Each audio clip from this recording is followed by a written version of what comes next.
Well, pleasant good afternoon to you all. Thank you for joining us. Hello from Ellensburg, Washington, USA. This is Geology 351, session number 14. And the local time is 12:46 p.m. and we will begin our session at the top of the hour, a little bit less than 15 minutes from now at the 1 o'clock local time. Many of you are joining us live, and many more of you will watch this after the fact in the form of a replay. So either way, I'm glad that you're getting a chance to see this one. I have more of a specific plan today than I did on Tuesday, so we'll see if it works. But as always, I'd like to notice a little crackly microphone on Tuesday. I'm picky, you know, but there was a little bit there where it was crackling a bit. So I want to pay a particular attention to the audio and the video. I have the autofocus button turned on again. It seems like many of you thought the autofocus was helpful, even though sometimes the camera is searching. So I'm just thinking out loud about the AV stuff. Norfolk, Virginia, hello. Lake City, Florida. Marysville, Washington. Boulder Creek, California. It's 5 by 5 in Red Rock, New Mexico. The taco is back. Canby, Oregon. Santa Monica, California. There's clean sound now, somebody said. Thanks. Yeah, maybe I was yelling too much or something. Had that chocolate in me last time. I was a little wired. Sabres in Milwaukee, Wisconsin. Chessington, UK. Saskatchewan. Birch Bay, Washington. Hello from France. Hello, Regine from the USA. There's Ariel. Lacau, Finland. Hello, Anna. Pittsburgh, Pennsylvania. Melbourne, Australia. It looks good in Tacoma, says Jane. Don's in Los Angeles. Howdy. Martinez, California. Loud and clear in Phoenix, Arizona. Thank you, Scott. Yeah, okay. So I guess we're humming right along. Arnie's in Johannesburg, South Africa. Norley's back. Speaking of South Africa, Norley's been Itchy Boots YouTube channel. She's doing a premiere for the first time, I think, where she at 7 a.m. Pacific time tomorrow. Itchy Boots. She's going to be in the live chat, chatting with fans. There'll be, tens of thousands of people, I'm sure. But I'll be watching at 7 a.m. tomorrow morning. And speaking of that, before I forget, the midterm exam is this coming Tuesday for these guys. You'll hear me talk just briefly about that today. And so I will not be live streaming with you on Tuesday like our normal 1 p.m. time. However, I've got an extra field video that I will be premiering with the crappy music and the whole thing Tuesday at 1 o'clock. So these guys will be taking their midterm and I'll be in the live chat with you guys. That's my plan. So you can look for a Saddle Rock field trip video posted this weekend. We were out yesterday, beautiful morning. Seems like everybody that came had a good time. And then another field video, this time with Andrew Sadowski. That's the one that will be premiering, so pretentious, premiering at 1 p.m. on Tuesday. And then our next live stream, you and I and the group, will be a week from today. Okay, more Vienna, Austria. Hello, Crown House. Vladimir is in Bohemia. Greetings from Ellensburg, Washington. Letha Lee says that's a nice plan. Well, that's good. Thank you. Oh, there's Janet from Weed, California. Thank you, Janet. There's no chocolate left. If Andrew shows up today, he's out of luck. He already knows that. Winnipeg, Manitoba. Hello, Ed. I missed a bunch of you, but let me say hi to a few more folks. You might have to type it in again if you want to, if you feel like it. Joe Slick is from Orange County, California. Steve's from the Portland area. Pat is in Bloomington, Indiana. Oh boy. Sietske van Eghoffen is from Blaricum, Netherlands. Hello. Sorry for butchering your name. John is Durban, something about Durban. San Diego, California, Eugene, Oregon. There's Mary. There's Bryce. There's Rhiannon. There's Hayden. There's Ashley. We got everybody filtering in now. No gifts today. Sorry. Cache Creek North from near Tagish, Yukon Territories. Is that what that is? YT? You the guy that sent the Weinigers cards, Cache Creek North? I think it is, right? From last quarter? You remember that, Bryce? Yeah. I think he's here, or she's here. Cache Creek North. Thank you. Oh, Janet and, not Janet and Weed, but the two custodians, Janet and Gloria, I gave them each some gift cards left over from last quarter, and they're still talking about that. Gloria in particular took her daughters to Weinigers, so that was great. Taro's from Finland, Billings, Montana, Navarre, Minnesota. Hello, Kevin, AKA Road Dog. Really, a lot of Dutchies. That's cool, says Martin. Yeah, man. All right, well, I'm going to go chat with folks. There's kind of a quiet energy. We've been at this hard. So half these guys went out in the field the whole weekend. They were camping and living it up, I think, overnight. Sounds like it. I don't know. I didn't press too much for details. We were out most of yesterday. It's midterm season, so and it's beautiful outside. I mean, if I was in their shoes, I'm not sure I'd come today. Everything's in bloom. Matthew, did you hear me? Oh, here we go. The Holy Trinity. Oh boy, oh boy. Now we got an infusion of energy. Why did that happen? That's interesting. Like 5 people show up and then suddenly like the whole room comes alive. You guys should bottle that somehow. All you did was walk in. All right, I'm going to go talk to the students and we will begin in a little more than 5 minutes from now. Thank you for joining us. I'll get out of your way so you can copy down the outline since you're a good student. Audible yawn from Rachel. Not a good sign. Wait, what? Wait, what? What'd I do?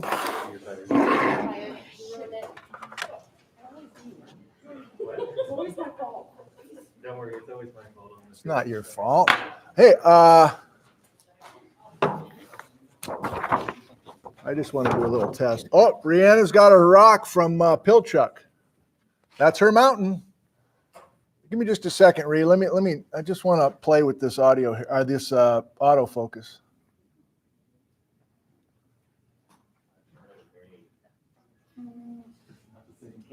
Yeah, it's at home. Bryce.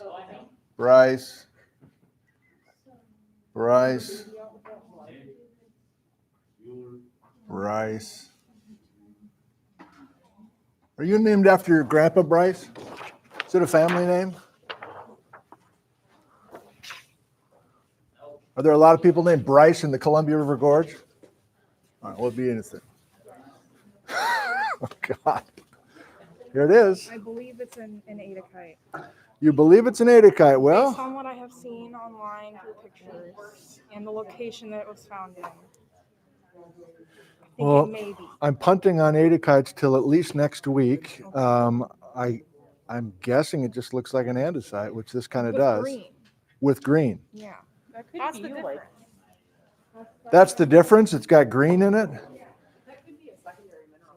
So this may be this is definitely from Pilch. We were talking about Mount Pilch. Oh, shit.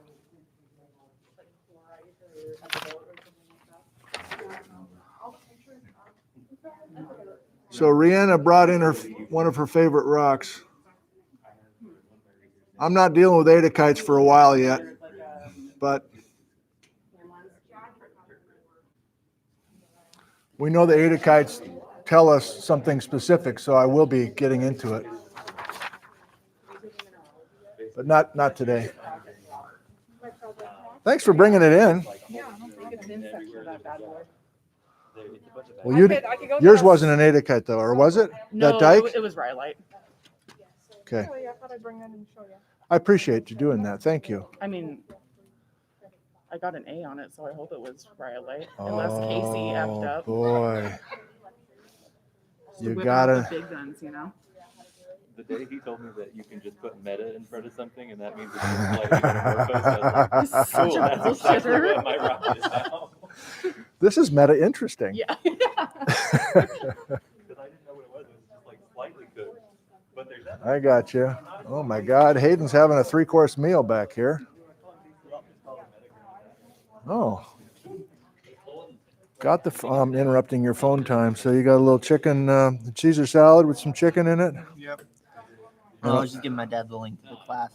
Oh, is your dad going to watch live today? He likes to. He does? What's your dad's name again? Derek. Derek. Hi, Derek, if you're tuning in already. Hayden's dad.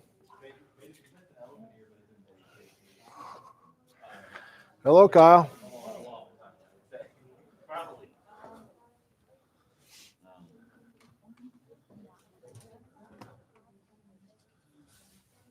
This is your moment. You could say anything right now, and it's going to be preserved till the end of time, or you can say nothing. You son of a bitch, you're saying nothing. Oh, the glasses come off. It's a stare down. Bryce. Ah. Hey, Luke. Hi, how are you? Doing well, thank you. Yeah, too bad Bryce isn't here. That's it. You're not, come on. Dance, monkey, dance. Say, do something. Entertain us. Oh, Columbia Gorge Running Club. Yeah, that's like an opener. Like, pretend this is like a tea party. Oh, Ridge Run 2019, only for the stout.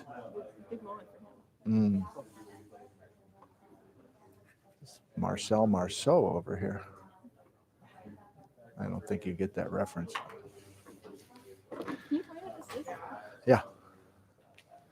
You brought in a rock. That's not from that high place that Bryce went up to. No, May he rest in this is peace. From Arizona, my girlfriend sent it to me. Well, this guy should know. Is it just a quartz vein?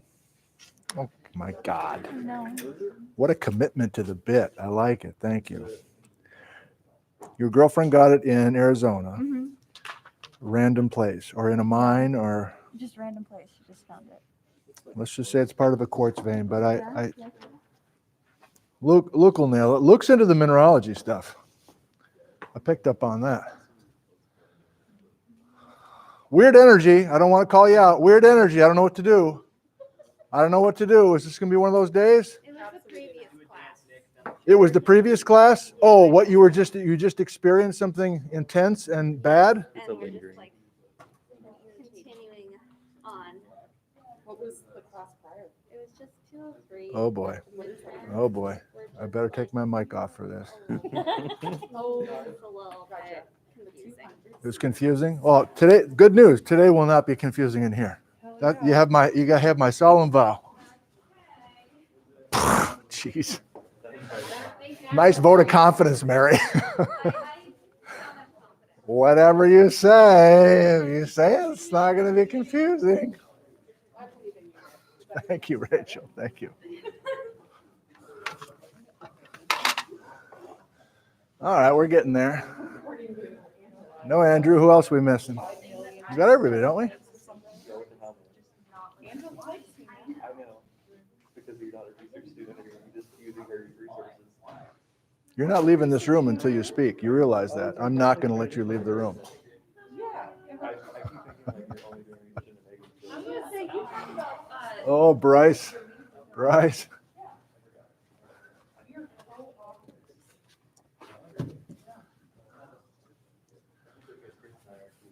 A pleasant good afternoon to you all. friends and lovers here in Geology 351. I have a couple of quick announcements, and then I have a plan today. I have a more structured plan. I have stuff written out on the chalkboard. We can hope that that will feel good to you. We can hope, can't we? We can hope. We can dare to hope. I enjoyed the field experience with many of you yesterday, Peshastin Pinnacles. And the next time I see you will be Tuesday. I won't be seeing you until Tuesday, and we know that Tuesday is our midterm exam.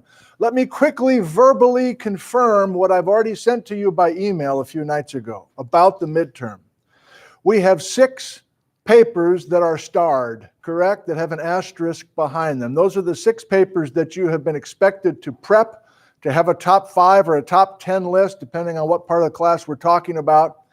And in the email, I recommended you use those 6 papers as your beacon of hope as you prepare for Tuesday. In other words, I can be specific if you like. I think it would be smart, whether you do it individually or with some other people in the room in a group setting, come up with a list of 5 main messages from the paper that we discussed in class. That's what's going to pay off, right? I can't quiz you or test you on something we didn't discuss in class. So use my steering of those papers as a guide for what you want to sink your teeth into as you prepare for Tuesday. Also, I've mentioned that it's a 70-point exam. There's 7 questions, 10 points each. So I guess, I haven't written the exam yet, but I guess we'll do one 10-point question per paper. And all the discussion and classroom discussion built around that, using our discussion in class as your guide. Does that mean you have to memorize every fact and figure in the papers? Of course not. If we didn't talk about it in class or draw together in class, then don't bother with it. Use our classroom discussions as your guide. And the 2 homeworks, the second of which is due tomorrow, 5 p.m. I've received 2 so far in the class. So you're going to bum rush me at 4:30 tomorrow afternoon, whatever. I know the drill by now. But that last 10-point exam will be some sort of combination of the 2 homeworks. The interviews from Karen Siglock and from Emily Cahoon. I don't know what I'll do, but I'll come up with something there as well. So that's our 7 questions. Essay style, which means a combination of writing a paragraph or 2, and maybe I'll ask you to draw a little bit. So that'd be the last thing I would say to guide you as you prepare for Tuesday. If we spend a lot of time with one particular diagram that I did here or was featured in the paper, be prepared to sketch a little cartoon of it if it was a major point or 2 in the class. Are we good? Any questions? I don't want to blindside you. Are you feeling better? No, we got a question. No notes. Nope. Anybody else? Yep. The lectures are posted. So Emma was mentioning she, not to embarrass you now, but Emma watches every one of our lectures again later that day or the next day. So I have a YouTube channel. Just find Nick Zentner's YouTube channel and all of our sessions and all of our field videos. Luke, you're one of the stars in the Saddle Rock video. You should see it. So yeah, you can rewatch these lectures, pause it, whatever, do the whole deal. Anybody else? Rachel. How forgiving are you in regard to partial points? It's not it will be a partial point thing. Yeah, it's not an all or nothing deal. Okay. I'll come up with some fair grading scheme, a few things I'm looking for each of the 10-point questions and -3, -2 out of 10 or whatever. Yeah. We have a great thing going and our commitment is excellent. It's not going to be a blindsiding experience. You've all been here. You're all totally in. So it's not going to be a rake you over the coals kind of an exam. So just prepare a little bit and you'll be ready to roll. People getting together and studying it all over the weekend or next week, early a little bit? Some of you are? Good. Ariel, one more? Are we good? Okay, good. So let's finish strong then before our midterm, which is essentially a break in our class. Our next lecture won't be till next Thursday. We have a full week before our next lecture. And so I do have a plan today, and it looks like this. This is part 2. It's Olympic Peninsula week. And I want to start with some basics from a Geology 101 perspective, which I realize that half of you did not get from me because you didn't take me in 101. So you maybe have not been in on the ground floor with the Olympic Peninsula with some basics. So I think I want to double down or like backtrack, I guess is a better way to say it. And I want to make sure that we're all agreeing that we have a big picture 101 level understanding of the Olympics. And you're like, oh, great, this can be like 101 all day. Well, not quite. I do want to get back to Mike Eddy's paper. I want to formally introduce Erin Donaghy because we will continue to talk about her work. And before we quit, I don't know how far I'm going to get, but I might eventually get to things called ophiolites, which some of you have heard of. We're back to the triple junction discussion a little bit and realizing that Mike Eddy is an against the grain person, meaning everybody else believes one thing and he believes the opposite. And regional four-arc basin, which I will admit right up front I'm still a little confused by, but we can get started on that. So this will be like little gravy episodes if we can get this far. But my main hope is to use your handouts. You noticed we have a new one today, in addition to the two I gave you last time, and I want those out and ready to go as well, if they're not. The Olympic Subduction Complex, Untaco the Taco, what? Large igneous province on the spreading ridge, and then a little bit about Erin. Erin joined us live last time, and Mike did as well, both of them in Purdue, and they may still be with us live again today, or at least after the fact. They really enjoyed our session, and that's kind of fun. Okay, so it's going away. It's been up for quite a while. Let's start with 101 and talk about a couple of basic things. And we want one of the handouts from last time in front of you, the one that looks like this.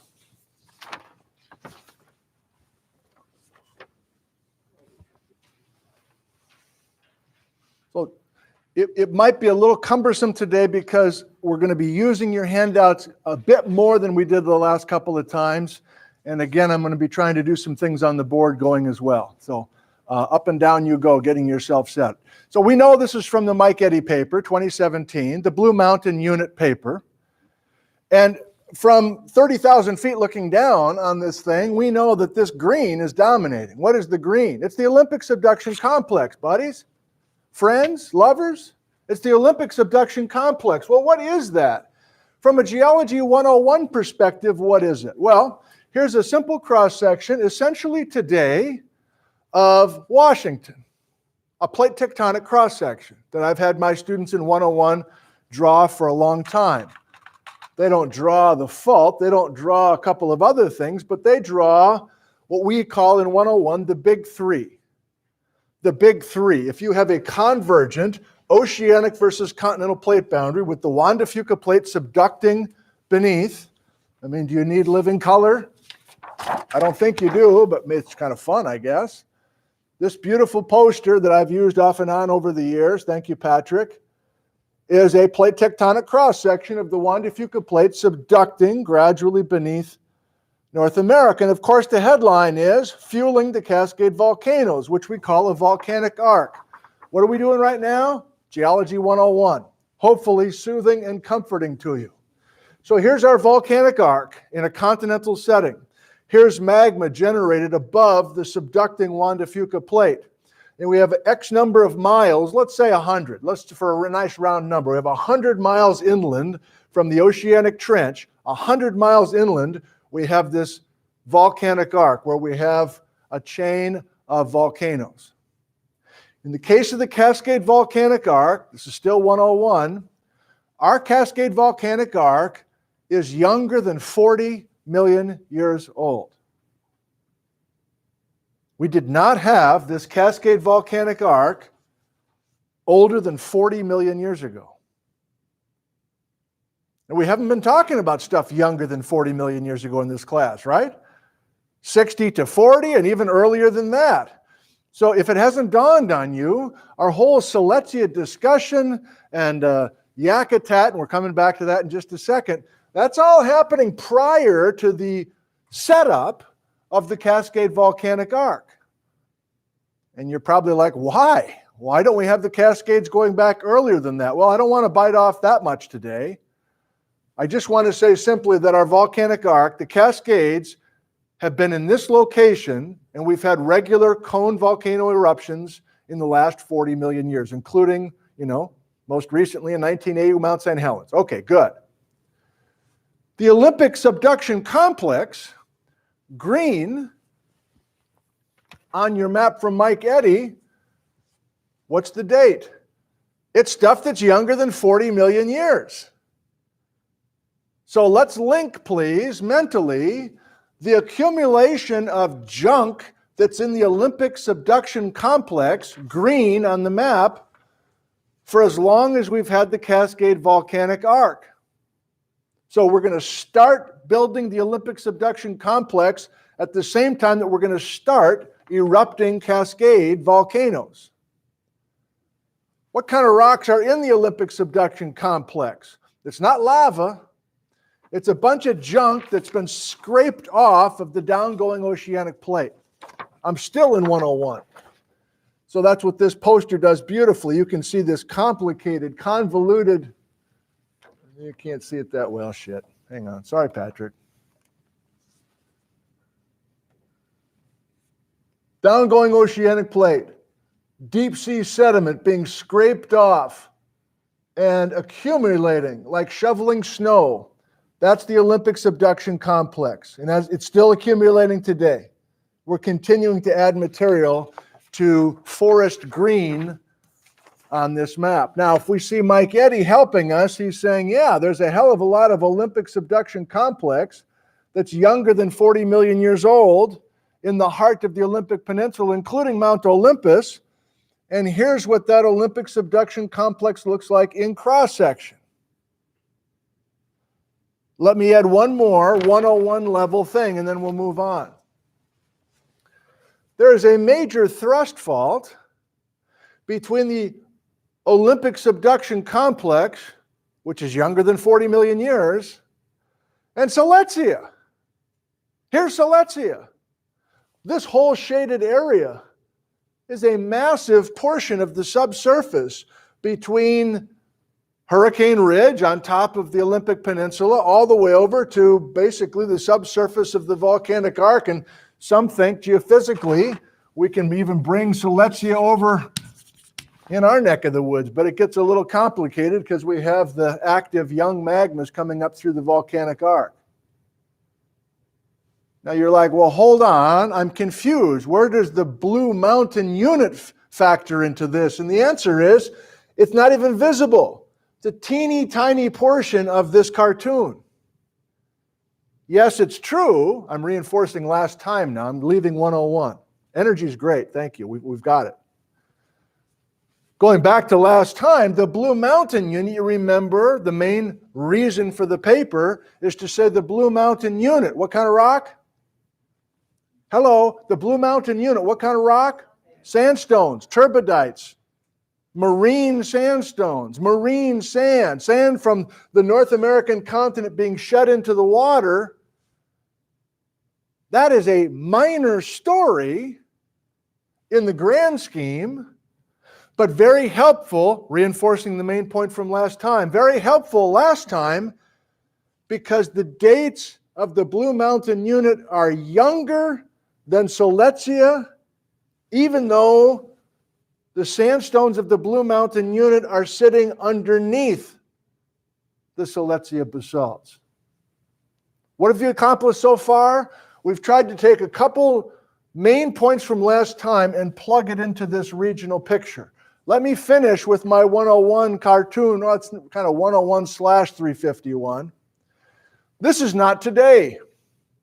What date, if you want to pick one number for how many millions of years ago, what date you want to pick? What number for this sketch right here? 56? Anybody else? 56, the beginning, just the beginning of building the large igneous province. We've already got a pretty big large igneous province. If I'm picky, I'd go a little younger than that. Yeah. We can't. It's got to be older than 51. What's 51 again? The accretion. 51, we're actually docking this large igneous province. Built by what? The Yellowstone mantle plume straddling a spreading center. That's coming in just a second. So, Take a number, 53, 54, whatever like that. We've got water between the large igneous province and the coastline. But I'm giving you this because I want you to notice, I don't want to dwell on it, but I want to just kind of set the hook for you just a little bit. This is not the Cascades. Let's use a number.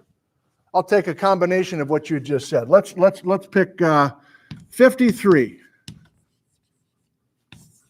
for this cartoon. We've built the majority of the large igneous province. It's still underwater. Notes from last time, we emerge the large igneous province at 51 as we begin to accrete it. It's like, where's the button on this? Start the animation and have this thing go. I need to work on that technology.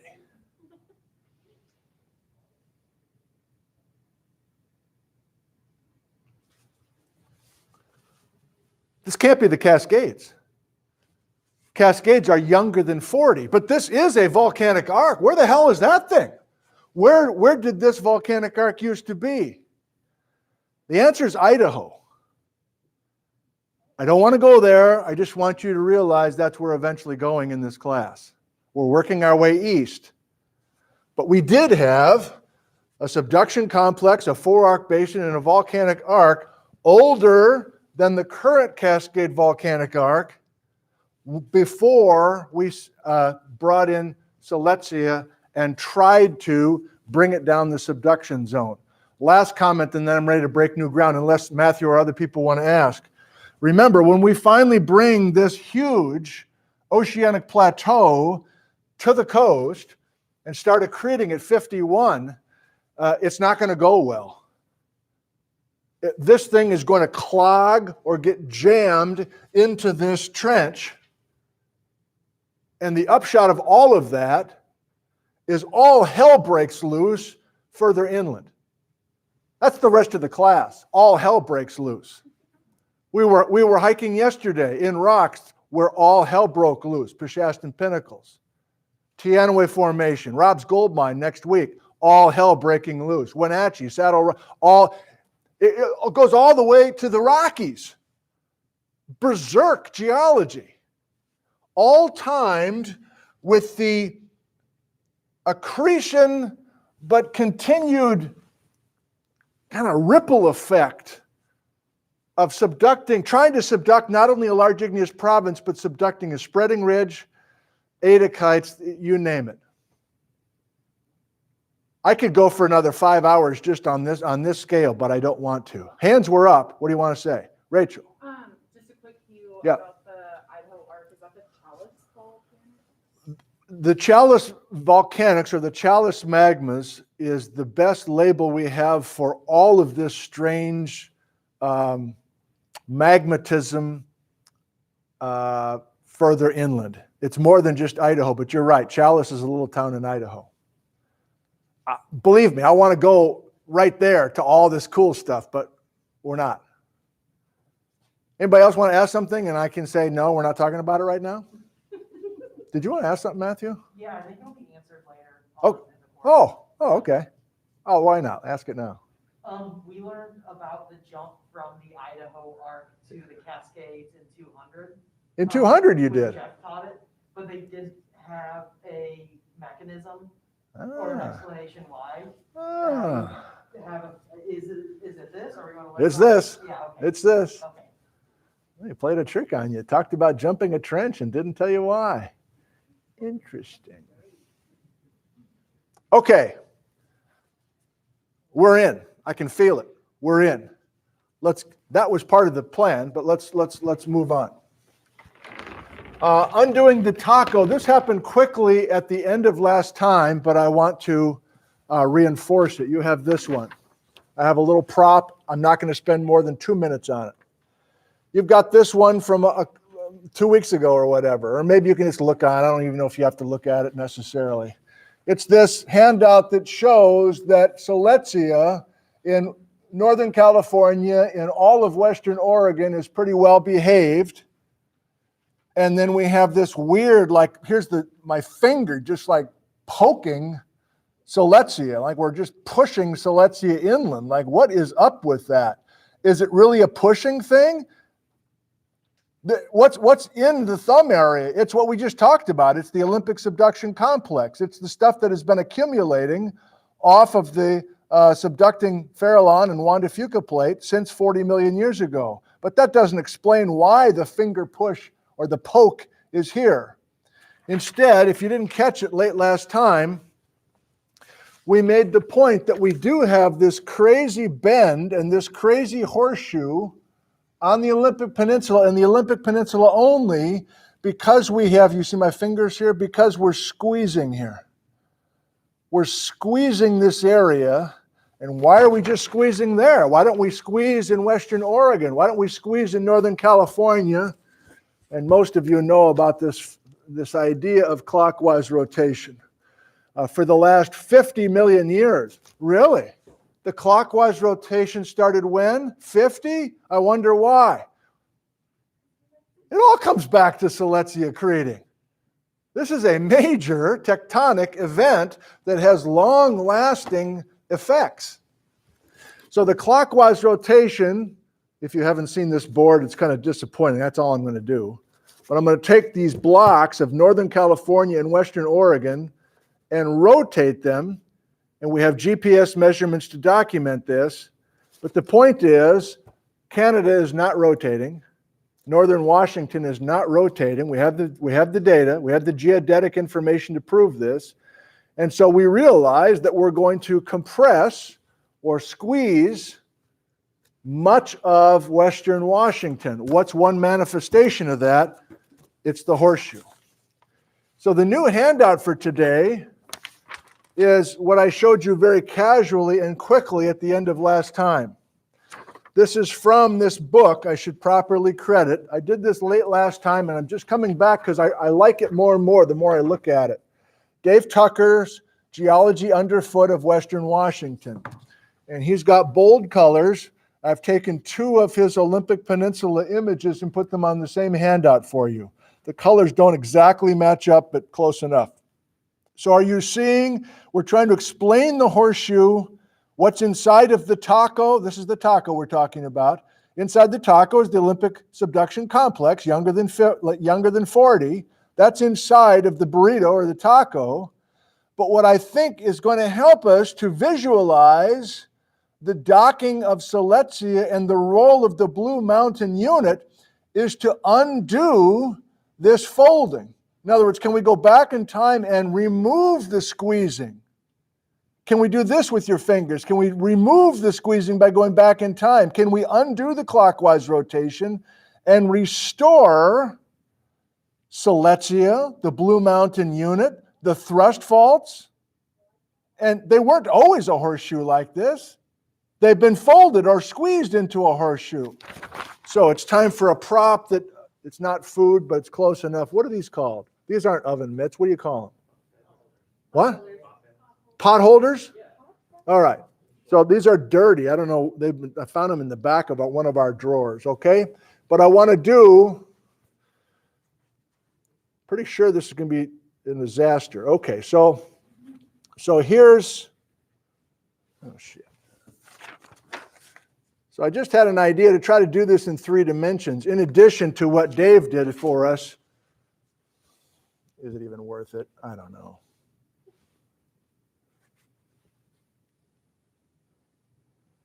The horseshoe's like, the horseshoe looking down is like this on a map. Bryce is laughing at me. How dare you? I thought you were going to be silent today. You can't choose not to speak and then cackle underneath your mask at the same time. He spoke. I got him to speak. I got you to speak. Why not, he says. It's a free country. All right. I added that part. Oh, screw the myths. All right. We know what we're talking about. All right. No. We got it.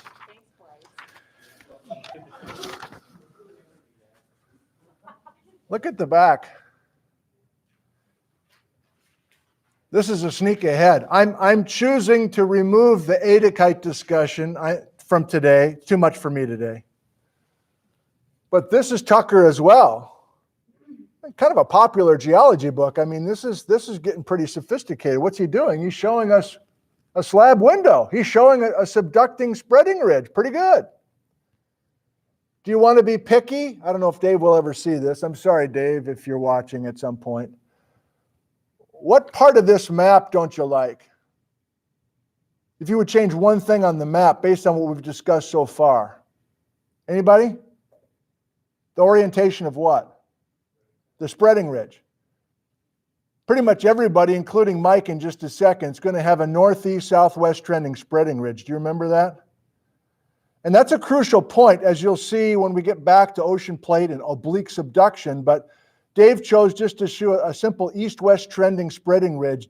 And I think he did that because it's a general book and he just wanted to have the most simple geometry. But we don't want that perfectly east-west trending subducting spreading ridge. Other than that, we're going to come back to this, and in case you're missing the connection, here's that slab gap in the slab window in the subsurface. Here's this hot mantle pouring to the surface and creating mid-level crustal magmas, and yes, creating some adikites and some other effed up magmas. But I don't know enough about them yet, so that's a sneak ahead. Okay, what's next on the outline? Large igneous province on spreading ridge. So let's say it. At least for the next few lectures, we like Celestia, built by the Yellowstone hotspot, straddling a spreading ridge. We've been toying with it, let's just do it. Okay? Yellowstone mantle plume at the spreading ridge. Between Farallon on one side, and you know the debate, either the Kula or the resurrection plate on the other side. We'll come back to it. But what I want to do right now is talk about a slight difference, and I don't know if you've noticed it, but a slight difference between the Ray Wells diagrams of the large igneous province and the accretion of the large igneous province versus the Mike Eddy 2017 paper, which you're on for today, and Aaron Donaghy, Mike's student at Purdue, Donaghy. I practiced with the group yesterday. I'm going to don a gi. Star Wars, right? A gi. I'm going to don my gi. Don a gi. Where's my gi? Put it on. Aaron Donaghy. Before I show you, can anybody read my mind here? What's the difference? I'm talking right now about Celestia and Yakutat, which we all know from the Ray Wells paper is the same large igneous province. We don't have to go back and do that again, do we? Yakutat, which is currently in Alaska, Celestia, which is currently down here, 56 to 48, build the thing by the mantle plume on the spreading ridge off the coast of the Pacific Northwest. I'm stalling a little bit for you. Can anybody see what I want to do? What's the difference between the cartoons by Ray Wells and the cartoon by Eddy? I'll have you look right now if nobody's reading my mind. This is Eddy 2017. This is Wells 2014. Can you find them both? You got them both from this week, or this one from last week, sorry. I'll come a little closer if you can't find your Wells one. What's the difference between the way they show Celestia and Yakutat, being accreted? Ryan? Wells has Celestia moving north while Eddy has it going south. Let's not do moving north and south yet. I'm going to fish a little differently. I appreciate the effort, Ryan. Look at these maps of Eddy. Look at this map of Wells. Megan. Where the spreading ridge is at? Kind of. On this one? Where the spreading ridge is at. Matthew. It looks like Wells has Yakutat and Celestia cut into two Matthew, I'm not going to ask you about breakfast again, but you are absolutely killing it this week. Keep it going, please. Matthew's on it. Let's clue everybody else into it. I sketched it out. Did you hear what Matthew said? I think it's an important difference. And after reading the Wells paper 5 years ago or more, and maybe I'm not reading this correctly, but I think I got it. Isn't Wells showing, this is a spreading ridge, this is North America drifting into the picture. Isn't Wells showing our mantle plume close to or straddling the spreading ridge? And isn't he showing this? That it's basically a question of when are we splitting? Found the words finally. When are we splitting the LIP into the Y and the S? You know what I'm saying? Yakutat and Celestia were once together as one big loaf of bread. The loaf of bread is the incredible large igneous province out in the water. Correct me if I'm reading it incorrectly, but I think the model that Wells was playing with more than 5 years ago is that we split the loaf, we split the large igneous province out here in the water, and we're going to accrete Celestia in our neighborhood, and we're going to accrete Yakutat up at Canada. Hang on just a sec, Rachel. I was under the assumption that was his message. Now, it's a model. It's a model based on all his incredible Celestia work. But to me, the more current work by Mike Eddy in 2017, your paper, and we are going to get to these. Remember, he's Mr. Bold Color himself, but I don't know, saved money or something. I don't know. He didn't go color at all on this page, but I spent a lot of time staring at this page this morning, I'll tell you that. What I think he's showing, and I'll show you Aaron Donaghy's cartoon, is that they're not going to split the LIP until after we accrete the thing. Are we splitting the LIP before we accrete, or are we splitting it after we accrete? And how could you possibly find some evidence for one versus the other? Wasn't planning on it. Think I want to try it. I want to ask you right now. If you like Mike and Aaron's accrete the whole thing before you split it, what kind of geology would you visit? What kind of field work would you do to try to find the data to prove that model? Is this going to be a dead end? Rachel, you want to say something earlier. Go ahead. Oh, I was Just do going it. to ask, so in one of the papers that we've read, they said something about the middle of Celestia having younger dates and then going outwards. So how would that tie in to Wells' theory if it's split? Well, I guess either one would split. I think it could. So Rachel's reminding us, and somebody said this last time too, that we do appear to have this age progression within the large igneous province, that it's younger in the middle. The loaf of bread, the large igneous province, is younger in the middle than it is on the edges. Evidence for a spreading ridge. And Rachel's kind of asking out loud and maybe answering herself out loud that I think we can still have both of these models and have those age progressions. But this, I think Wells is more of like two seamount chains kind of a thing. Like I think the Galapagos today, I'm on a tangent now.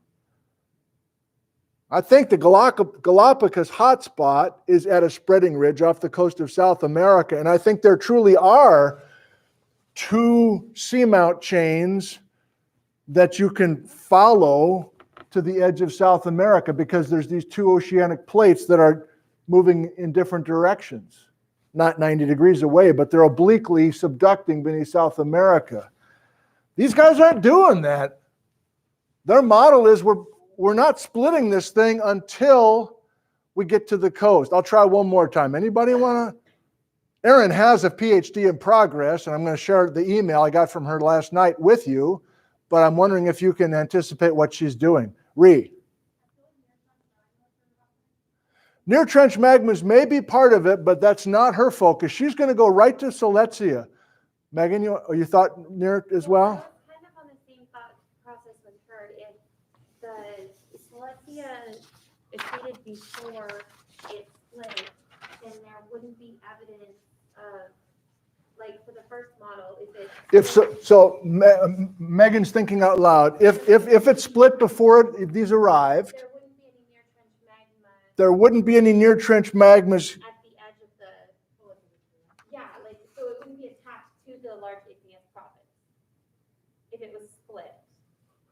So like But doesn't the near trench magmas just tell us where the position of the spreading ridge is as it intersects North America?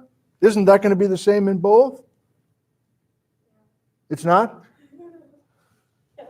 I'm not trying to shut you down. I'm just trying to reason it out with you. I don't think we're going to have near trench magmas if you're saying we're going to look for near trench magmas here and here, because well, no, I'm saying, so if it split before. if it split before, then there wouldn't be any near trench magma close to the Celestia. there wouldn't be any near trench magma here and here. But I would think if it split after it accreted. If it split would pull after, the magma with it. it would pull the magma with it, the near trench magma. It would move the near trench magma. Wouldn't it pull Okay, I'm with you now. Well, that's the Sanak-Baranov thing. That's a piece of North America that's going to go with Yakutat and record that. I see what you're saying now. This is good. Wouldn't there be like extensional faulting that you could date? From a separate- Let me steer us just a little bit. I love this. We got more hands up now. You're trying to basically, this is a game now. What is Erin Donaghy doing her dissertation on? And it's right here. I'll give you a hint. Between master's and PhD, she worked for an oil company. She's a sedimentary geologist. Her specialization is looking at sedimentary rocks. Her master's thesis was the Chumstick Formation where we were yesterday. She's the one that was looking at those sandstones and the tuff and all that we were talking about in the field. We haven't looked at her paper yet. Somehow she's going to look for sedimentary layers. I'm taking way more time than I wanted, but I'm having fun with this. Nobody? Matthew, if you have the answer here, I don't know what I'm going to do. Wouldn't, if the Yakutat and the Celestia are accreting at the exact same time? If this is true, if these accrete at the same time, Wouldn't you expect to see similar underlying formations? underlying Yeah, or overlying. or overlying or overlying or overlying. I'm going to give you the emails of these two guys, and I want you to start being pen pals back and forth, because what was your phrase last time? This paper resonated with me. So you've got long distance dedications going between these guys, between Indiana and Washington. Boy, I mean, come on now, Matt. Let me read you. I've been emailing Erin about her work. This is two brief portions of two separate emails, one sent in December and one sent yesterday. The one in December. Mike and I are interested in sedimentary layers that sit on the large igneous province, on Celestia. For my PhD project, I'm interested in determining if the sedimentary layers that cover Celestia and Yakutat ever recorded a unified depositional system. Instead of going to the basalts of the large igneous province, she's looking for frosting on the cake. Are you losing track of the food analogies? Yes? Can't help you. Are there sandstones that were deposited on top of this incredibly large igneous province that match If Yakutat and Celestia formed adjacent to each other over the same spreading ridge, I would expect that the oldest sediments deposited on both Yakutat and Celestia terrains possibly record similar depositional environments that could be linked to each other. At some point later, Yakutat split off from Celestia here. The whole thing's right here, and we're going to break, Megan, we're going to break half of it off and probably take some near trench magmas with us and send it north.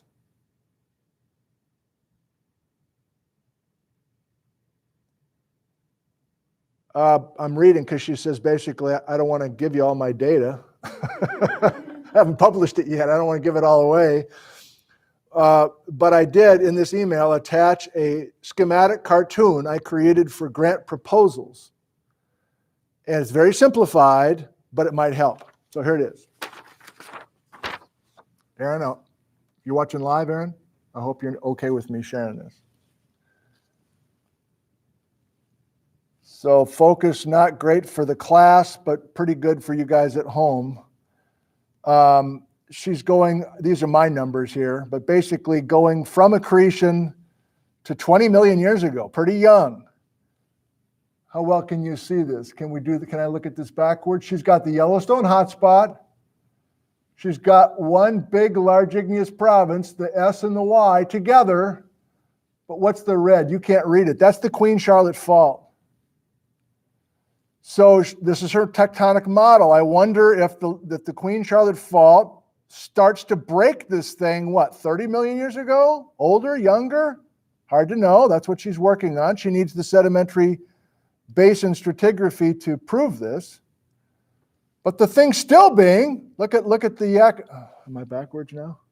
Look at the Yakutat still being accreted in Alaska, the other half of this large igneous province. Isn't this cool? So let me finish because she sent the other email yesterday after our class, after joining us live. Nick,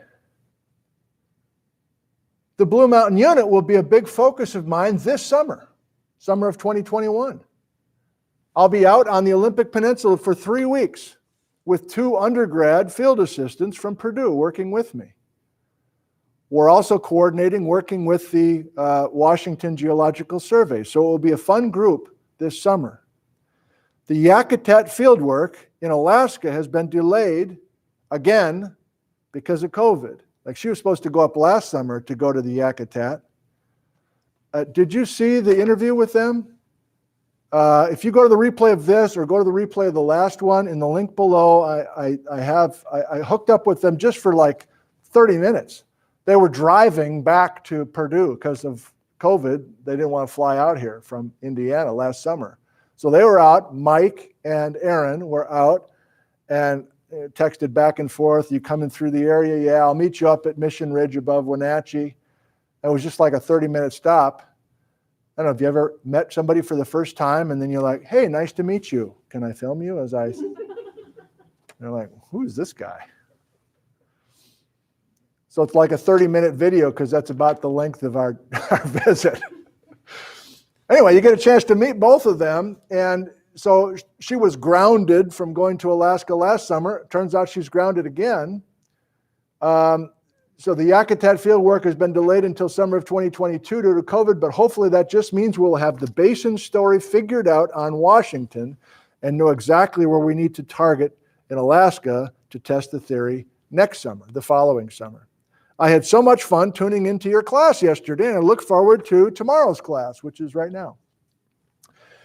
So I promised that we would be looking at some fresh research in Washington in this age window. It doesn't get much more fresh than this.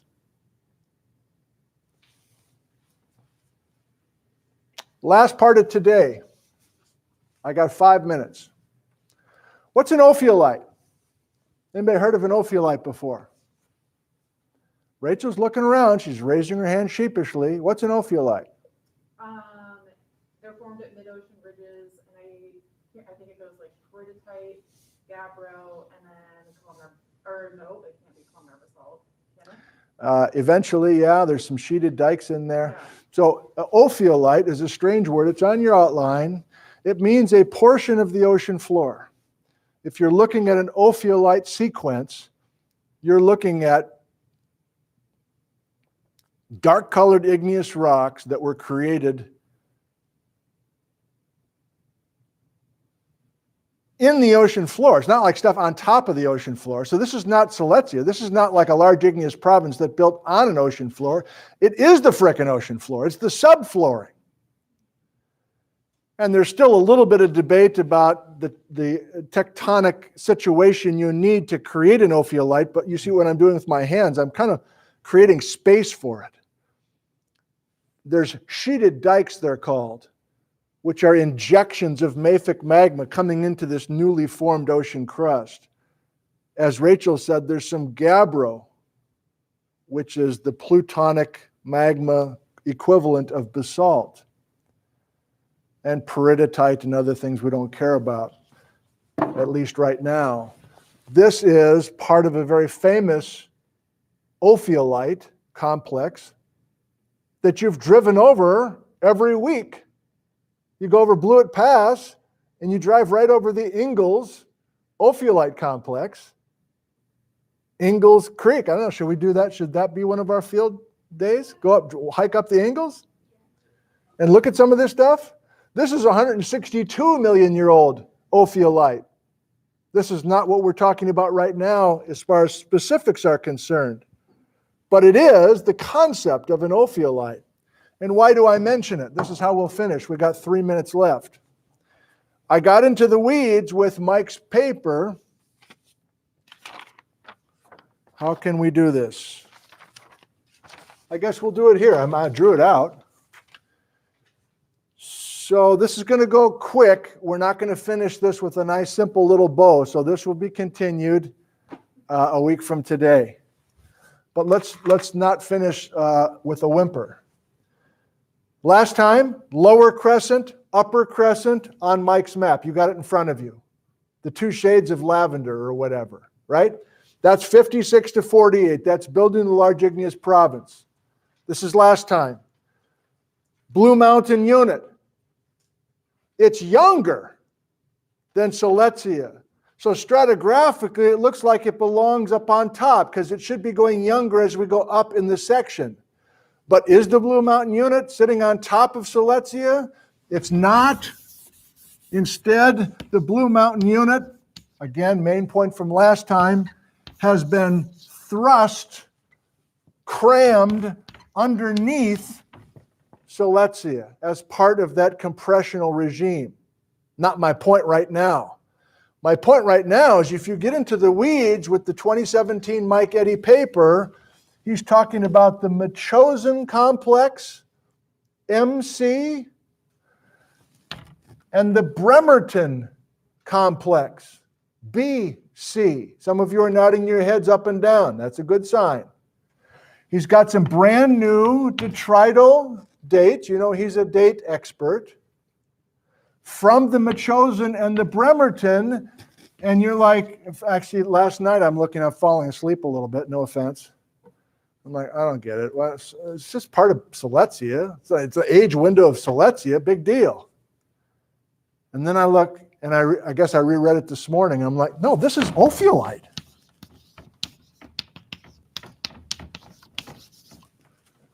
He's got these exposures in certain parts of Western Washington that are the ocean floor itself instead of Celestia. And you're like, I don't give a shit. We finish with this. Sorry, Patrick. Look what he has right. So I just encourage you before Tuesday to spend a couple extra minutes with this black and white. Oh boy. Come on, Daddy. Focus this thing. Why is this so... There. So he's got cross sections, A to A prime on a map. And then here we go, A to A prime in cross section. SWAC? What the hell? That's Blewett Pass. That's coming in the class. We're not ready for it yet. intersection of a northeast southwest trending spreading ridge before accretion. But look right here. He's making brand new ocean crust at the spreading ridge. That's our ophiolite stuff.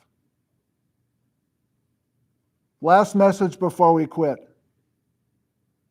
If you can get yourself, as I understand it currently, to the Machosen or the Bremerton complexes, you're looking at ocean floor that was created at the spreading ridge, not the large igneous province. That's his interpretation. And it plays a role in this story because suddenly we have a different ocean plate underneath Celestia because of the migrating triple junction. And you're like, wow, that's like next week. We're back to that. Give me 30 seconds. These are both ophiolites created at the spreading ridge before Celestia was being accreted. I guess we're going to end on a question mark. I thought Celestia had accreted by this time. Why do we have spreading ridge created basalt in this picture then?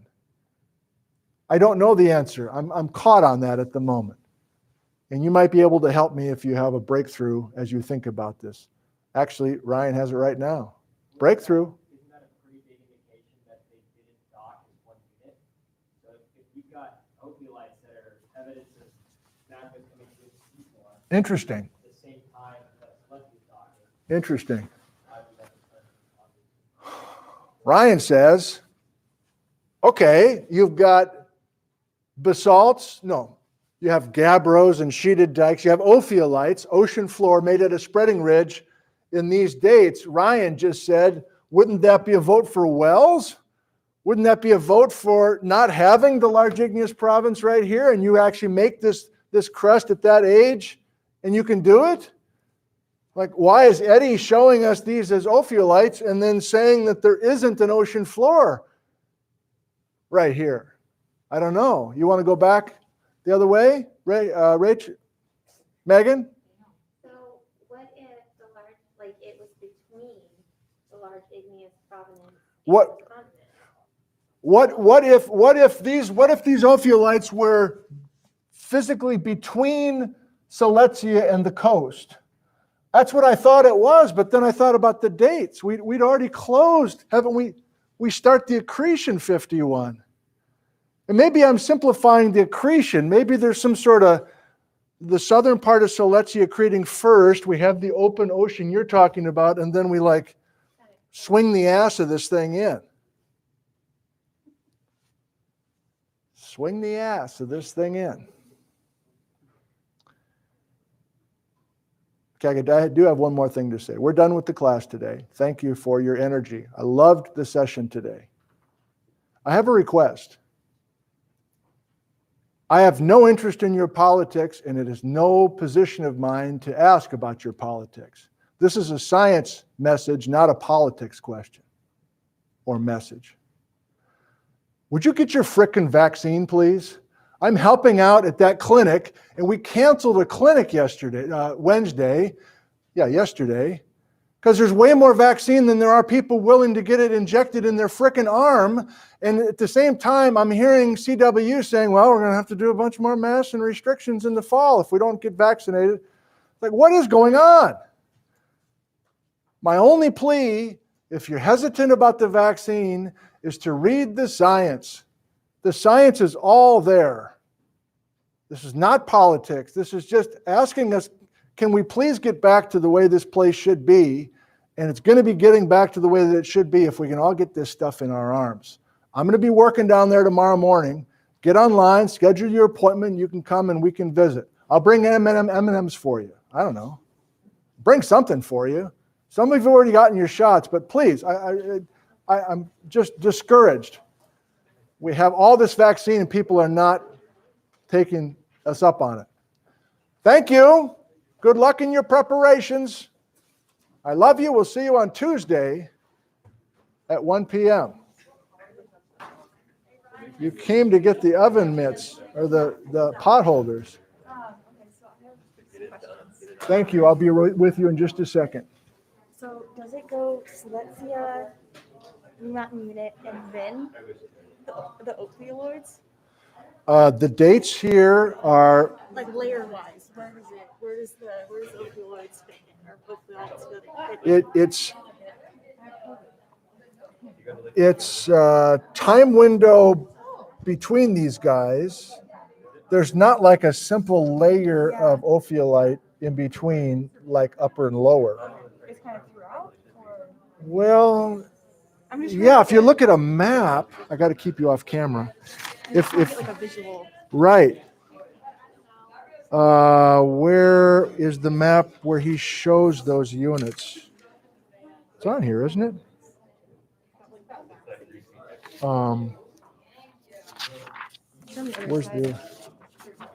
Where's the other one? I don't have it. It's from that other. Thank you. Well, serpentine could have been like.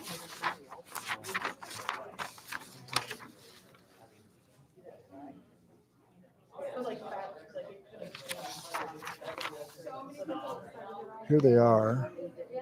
MC and BC. Do I not have the right map where we can see it? I mean, generally, I know the MCs are up here, the BCs are in here. So it's not part of the horseshoe pattern. It's not. I guess I need to think more about it. Because you're wanting it to.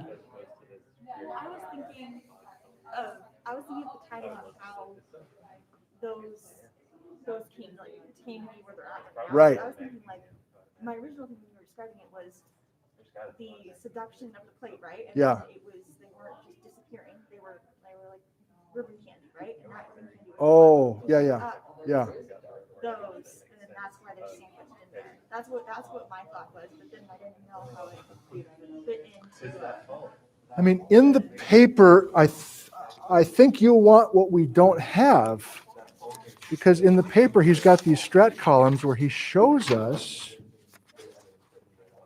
here.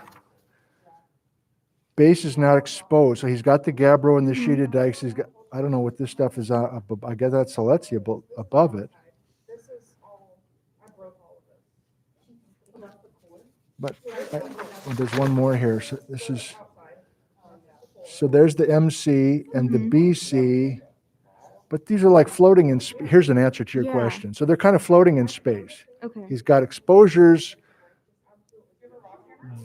The MC and the Leech, is that the Leech River Fault, I guess? Yes.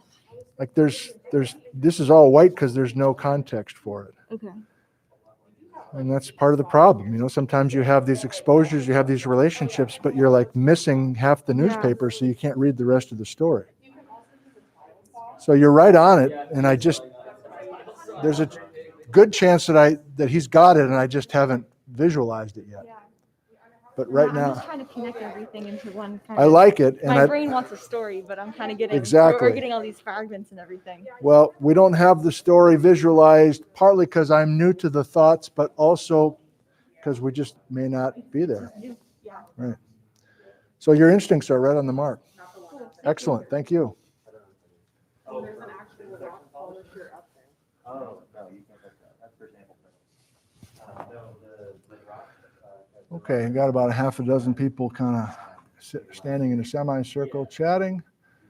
I don't think they want to. You guys can. Does anybody want to say anything? Not you. You already. I burned you good, Bryce. I outed you with 2 words. Who cares? No, what did you say? I don't care? No. I chose. Has this been serpentinized? Is that why it's so like Mm-hmm. slicky slick? Mm-hmm. Okay. And are those magnesium dendrites? Is that what those are? Probably. It's a sweet rock. I mean, they're all. Thank you. Yeah. That one particularly. Well, there's US 97 is so busy, but if you can ignore the highway traffic, Yeah. it's right there next to the road. It's just outstanding. Is it in that section where there's kind of like an orangey? I guess that's pretty. Uh-huh. But like on the right, if you're going up to Leavenworth, there's like a whole bunch of kind of orangey cliffs, and then is it like kind of in that area? I'm not sure which outcrop you're speaking of right now, but if you email me just a quick, can you send me that video on the Ingalls? I did an episode this summer where I described exactly where I was, and this is from that. I mean, it's just all, if you love this stuff, it's just, you could take as much as you want, and it's incredibly, well, you're seeing a bunch of stuff in there that I don't even know. The only problem is it's just a noisy spot.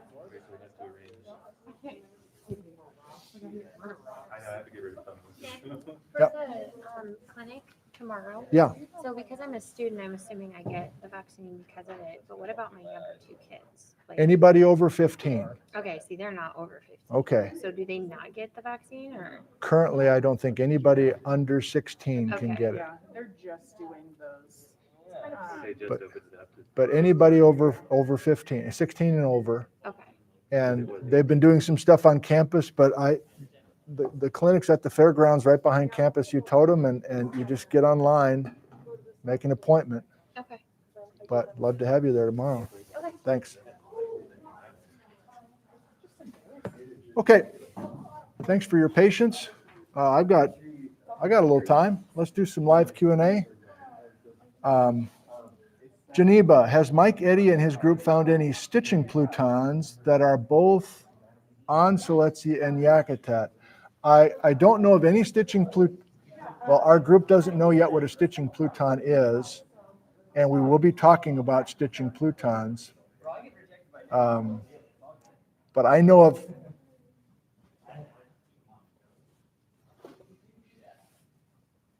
the context of your question is this, right? Looking for ways to prove that these guys were together and know a date when they were together before they got broken up. And I think Aaron, under Mike's supervision, is going the sediment route, because I don't think there's any plutons that invaded both of those large igneous those that didn't invade both Yakutat and Celestia. Sorry, I was distracted there. Scrolling back a little bit here. Michael, could the spreading ridge, is Mike with us? Are you asking Mike directly? Could the spreading ridge form a strike-slip fault if the ridge is rotating clockwise? Could the spreading ridge form a strike-slip fault? You're a little bit ahead of us, PD Riot. That's probably where we're going a week from today, our next live stream. Mike is using strike-slip faults to document where the triple junction is at a given point.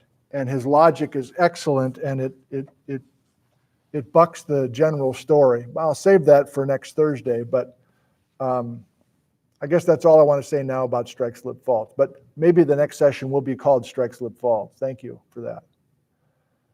I'm still scrolling back. I think I missed a bunch of uppercase when you first started asking. Everybody's out of the room.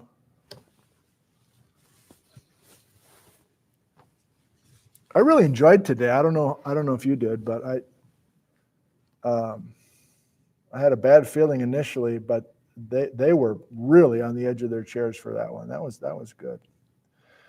BC Outdoorsman, how many pre and post paleo trenches can you name? I don't know. Is this Jeopardy now? Greg, does the clockwise rotation extend into the ocean, and how it affects subduction? Thanks for the question, Greg. I'm a little sketchy on GPS in the ocean. I think there are ways, I know there are ways to keep track of crust motion underwater. It's a different technology, I guess. I think the short answer is yes, that the clockwise rotation, is that true? I think it's true, but I don't really know. And how does it affect subduction? That's another theme, and you're a little ahead of us here as well. There's a whole concept of, is the subduction coming straight at North America, or is it obliquely subducting beneath North America? And that's a very important concept to help us understand why we have strike-slip faulting. So I think I'll wait on that one too. Oh, PT Wright's name is Michael. Okay. I don't know where I'm going to come down to live because I've lost track of where I am. Sorry. If you wouldn't mind copying, pasting, and putting your question in again in uppercase, I'll have a better chance of finding it. John, how many other ophiolite complexes in the Northwest? From this vintage, Hayden. Okay. I hate to keep referring back to the exotic terrain series, but it's more of a story, and there are more rocks from the ophiolite world if you go back to the Cretaceous time, if you go back older than 100 million years ago. And so this Ingalls ophiolite and the Josephine ophiolite in the Klamath Mountains, same stuff, same age. And if you're really interested in the ophiolite stuff, I recommend, if you want to stick with my channel, going back to exotic terrain session, whatever, called Green Rocks with Chris Mattinson. And then probably shortly after that, I did one called Restoring the Fruitcake. And I was using those two ophiolites I just mentioned, the Ingalls and the Josephine, as a way to restore strike slip faults and talk about how much crust has moved north. So my answer is there are plenty of other ophiolites, but not in this time window that I'm aware of. This first time, I guess, I've realized that there's some ophiolite from this 50 million year-ish time. Very interesting to me. I was like kind of jolted this morning. Like, what? It's an ophiolite? I missed it earlier. It's a great paper. Kent, if crust is still rotating, is Celestia still accreting? It's still accreting. No, is Celestia still accreting? No. Why do I know it's not accreting anymore? Well, because Celestia is no longer tied to the ocean plate.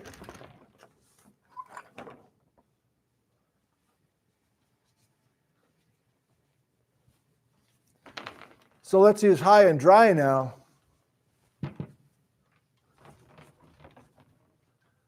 To be still accreting, you got to be tied to an ocean plate. And the Olympic subduction complex, where we started today, is still accreting, is still adding material, but not in a terrain. Instead, just this gradual, in case you missed it from the beginning, you take the concept is you have this deep sea sediment riding on top of an oceanic plate, and you, as you subduct the ocean plate, you like a giant snow shovel, you just scrape off that deep sea mud and you convert it into sedimentary material. So that's the stuff that's still accreting, but Celestia is no longer accreting. Judy, how can we swing the Judy, how can we swing the ass end in if it is North America that is moving? I just enjoyed that, Judy. Thank you. Well, we're back to Ray Wells a little bit. And I'm a little confused on this too, I got to say. If you remember, a couple weeks ago, I emailed Ray Wells, who wrote the 2014 paper these guys are reading in preparation for the midterm. And I asked, are we sure Celestia moved towards North America? Are we sure both of these were moving? Or is it possible, since Celestia was built on the mantle plume, that it was just sitting there fixed on the spreading ridge, and then North America sideswiped it? And he was pretty bold, I think, in how he phrased his email answer, but he said, no, they're both moving. So if they're both moving, then there's a geometry of the ocean plates on a map. I don't want to draw it all out, I guess. But just to have this perfectly round, if we're looking at a map, should I draw it?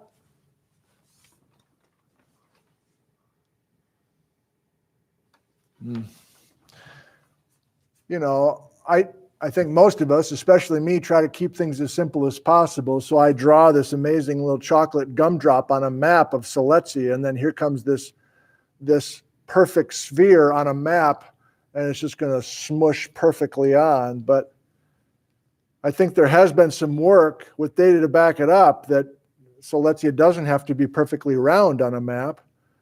And then maybe I don't know. Is southern Celestia hitting first? And then as North America comes in, if they're both moving, can we do that? I'm starting to confuse myself. Thanks for the ask question, Judy. Mark, when did clockwise rotation start? 50 million years ago is a pretty basic answer. And does it have anything to do with the accretion of Celestia? My current understanding is that the accretion of Celestia kicked off the beginning of the clockwise rotation. And I guess one way, an email from Mike Iddy, I guess, is coming back to me at the moment. I think Mike is kind of saying at 50 million years ago, there's a lot of weird stuff going on with ocean plates.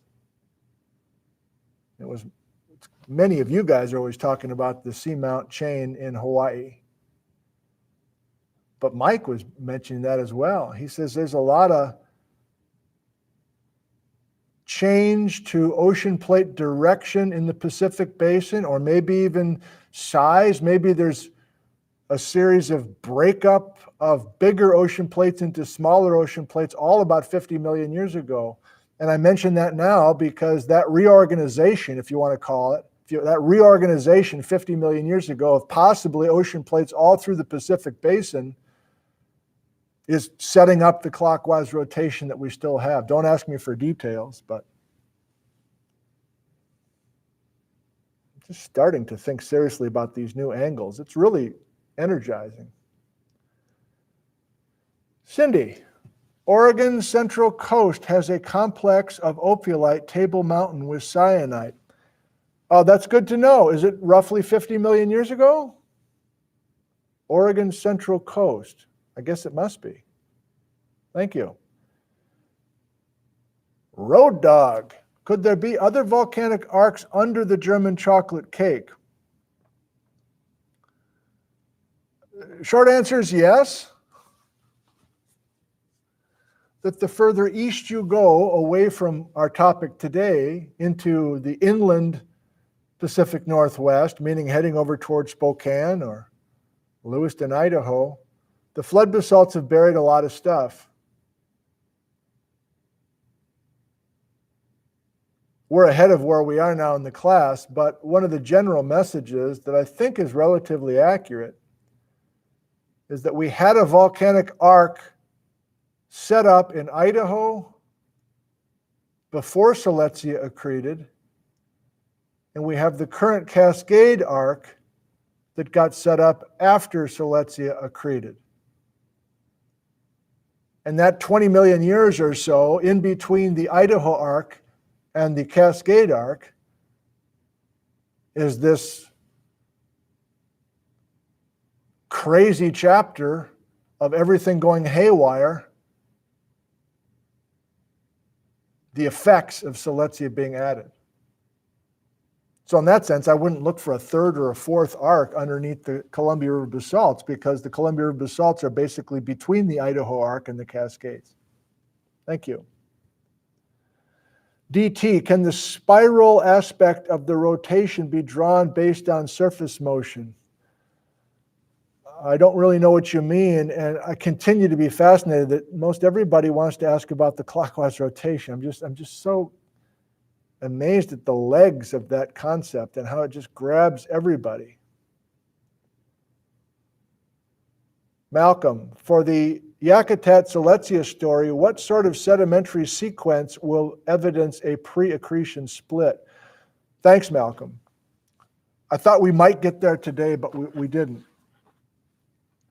when I read Erin's email last December, and then again another email yesterday, and she was talking about all these sediments being, deposited on top of Celestia, like a moron, I was visualizing this perfect horizontal Celestia just sitting there in Washington, and then these layers of sedimentary material on top. Now that very well that might be the case in Yakutat.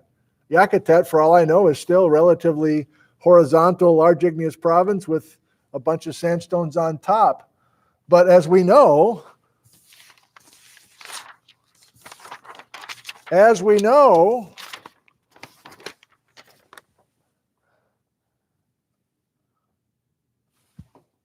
Celestia today in western Washington is not flat with a bunch of sedimentary stuff on top. The thing's sitting on its head. The thing's sitting vertically.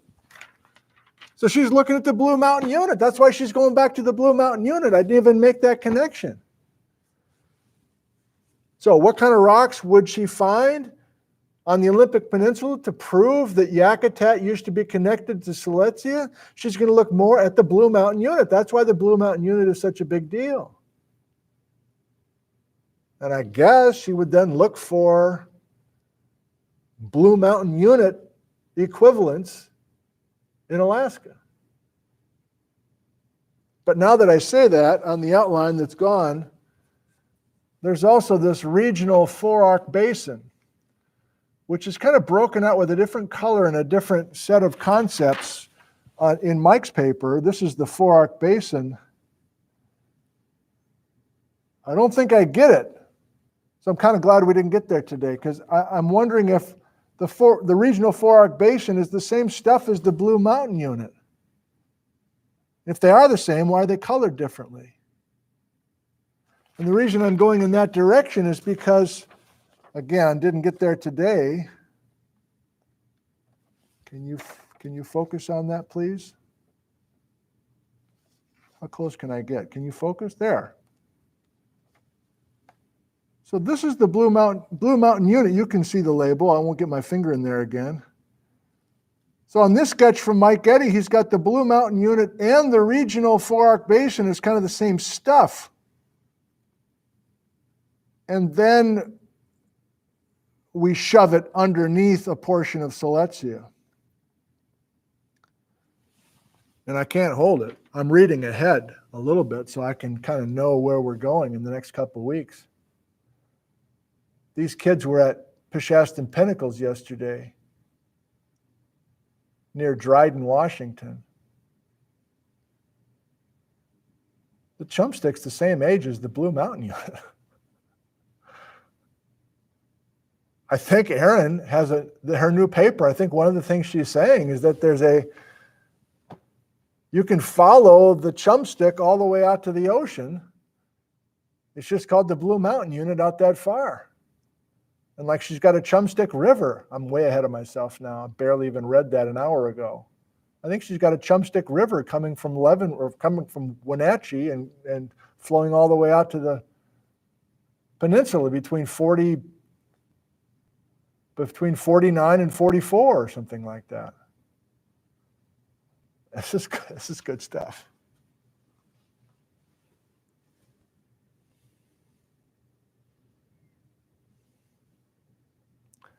Going down to live again, I'm getting confused on where I am. Oh, Erin, you are here. That's great. Thank you. Oh, you're answering people's questions? Erin, we are looking to test where the BMU fits in with the peripheral four-arc stratigraphy. That's one of the goals for this summer. Yeah. So it's not clear where the Blue Mountain Unit fits in with the four-arc basin? I'm hung up on a technicality. Like, why are we calling it a four-arc basin if there's no arc yet? But is that just a regional label? Erin, I'm glad you're with us again today. Donna He. I got to go Don and my Gee. Donna Gee. It's a thrill that you're with us. Oh, I got a meeting at 2:30. A couple more here. Saber, Is the horseshoe shape in Celestia possibly caused by a spreading ridge subduction? I don't think so, Saber. The whole horseshoe shape is a structural geology thing. It's a compressional thing. It's an orocline or a very broad fold event. And I don't think Dave Tucker is off the mark by saying it's tied to the rotation. So if I'm reading your correct answer, if I'm reading your question correctly, the horseshoe is a development that's happened quite a bit younger than the creation of the Blue Mountain Unit or the spreading ridge subduction. I mean, even Mike Eddy, I think, has the spreading ridge to the north and out of our area by, 45 million years ago. One more, then we got to quit. Yeah, Vanna's with us too, man. Oh man, we got a crew today. I mean, I'm live here. I'm going to do one more.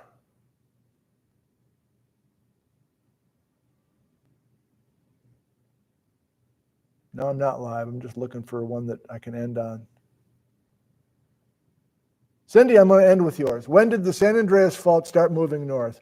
20 million years ago. 20 million years ago. So the San Andreas Fault is a younger story than what we're talking about here. However, it is worth thinking about the San Andreas Fault for a number of reasons, because we do have faults in central Washington from this 60 to 40 million year time window that behave exactly like the San Andreas Fault behaves today. And so that business of making earthquakes on strike-slip faults will be a major theme in the next couple of weeks. But as usual, and I got to remind myself of this, we have to keep many of these stories separate from each other simply because they didn't all happen at the same time. And it's easy for us to forget that. A toast to you.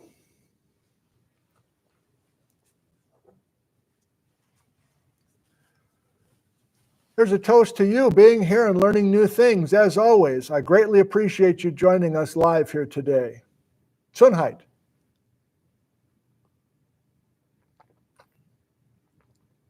Here's to Aaron Donaghy. Thank you, Aaron, for being with us today. We'll continue chatting about you. I don't know if you'll want to keep being in here, but it's great to have you with us live. And Mike, I don't know if you're with us either. You said you didn't have a YouTube account or something, so here's to you and all your interesting work.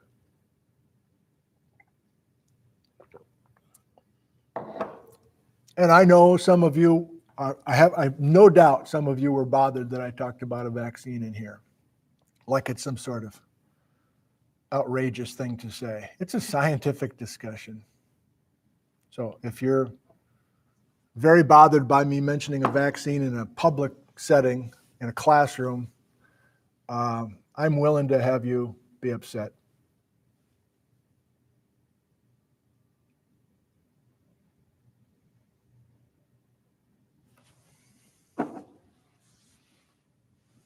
Here's to all the scientists who've been working hard to get us out of this mess.